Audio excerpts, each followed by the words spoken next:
loss of Nora this season. It was such an emotional finale. Yeah. I'm gonna miss having Jessica. Yeah, me too. She was such a wonderful. She's great. Yeah.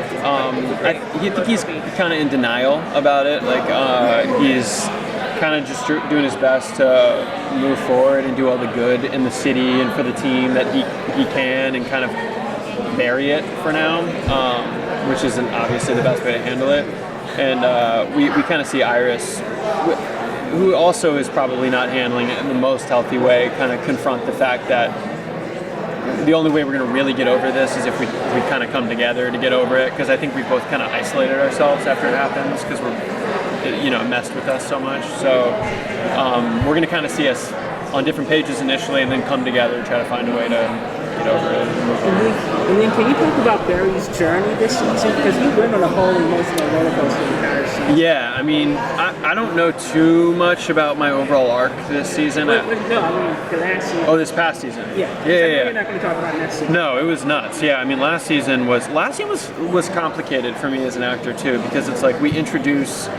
Okay, it's like now you have a daughter, and play this history and play this emotional connection, but also she's like essentially your age, like. So it was a really weird, complicated thing to do as an actor, and I think we were like kind of finding it as we were wrapping up the season. I mean, it was kind of nice that it was really awkward early on in the season, because like that's kind of how it would be, I guess. But I don't really know how to pin down his arc as a whole. It's just, I think he knew as soon as Nora showed up that this was amazing, and it was also something we never voiced was, or we kind of did, I guess, was like, this is probably going to have terrible repercussions, and it did. And I think Barry kind of knew that the whole year, that like this is going to have to end with, tragedy, with either her vanishing or me something terrible is going to happen. I think that was always kind of floating around, The first age. The timeline has changed now again. So what effects are we going to see in the new season of the changes of that consequence? Well, the newspaper article changes, and yeah, we've moved up significantly, I think by like 5 years, and the monitor pops up really early on and says that the universe is in jeopardy. In order to save the universe, Barry Allen is going to have to die. So we are dealing with that pretty much out of the gate. That's the biggest change, leading towards crisis. Well, and Barry has had a very different kind of traumatizing reaction to the various villains throughout this series. How is this particular villain this season going to mess with him? I think it's just like, sadly, his biggest like Achilles heel is like it's gonna happen again, where it feels like he even is suspicious of this person, but it's like we let you open up to someone again, and you kind of let them in, and yet again we're gonna get stabbed in the back, So it's like it happens, to Barry again and again and again. But I think it's gonna feel a little more personal this year. There's gonna be a history there with him and this character and Caitlin. There's gonna be a level of trust. I think that's kind of that it will exist and be shattered.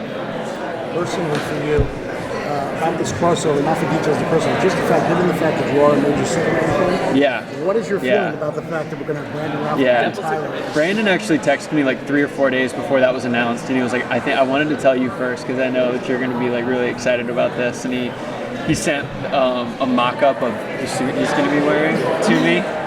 I'm really excited. I think I was 16 when Brandon's Superman movie came out. I'm sure that makes you feel really I had just gotten my driver's license, and I remember it was the only midnight showing I've ever been to in my life. Like, I went to see that thing open on a summer vacation with like my brother and a friend, and Superman like emblem and stuff all over my car, and like we were stoked. And the whole Chris Reeve thing goes really deep for me. Last year with Tyler Hoechlin on set was the most surreal thing I've experienced. Well, next to being in the Fortress of Solitude. So I don't even know what it's going to be like to see Brandon in a friggin' Superman suit. It's crazy. Are these crossovers the thing you look forward to the most each season, or do you dread them? I dread them a little bit, to be honest.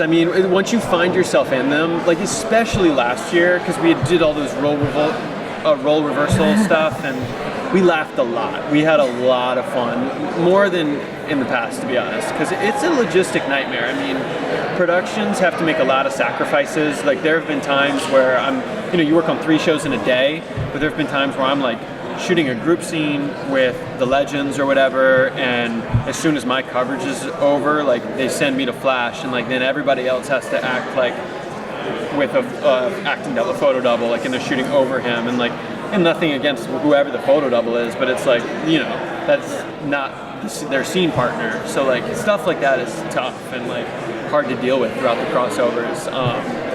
But they're fun once you find yourself in them. So Arrow's going off the air. Yeah. 8 years, and that's considered the mothership of the CTV. Yeah, Arrowverse, You're the second. Yeah. So they talk to you about it. The Flash is going to be in that role. Everything's going to be. I don't know. I think it'll, first of all, remain the Arrowverse. I think it'll always, that's what it is. It'll be the Arrowverse forever. And then, who knows how much longer we have. Like, we're all contracted for 7 seasons, so. And in your world is multiverse, so there could be a whole new thing. Yeah, exactly. Like, they could keep going without me easily. So Yeah. you watch that whole contract negotiation. No, it's true. Yeah, they'll be like, all right, see you, Grant. We got this kit for cheaper. So. Right, that's all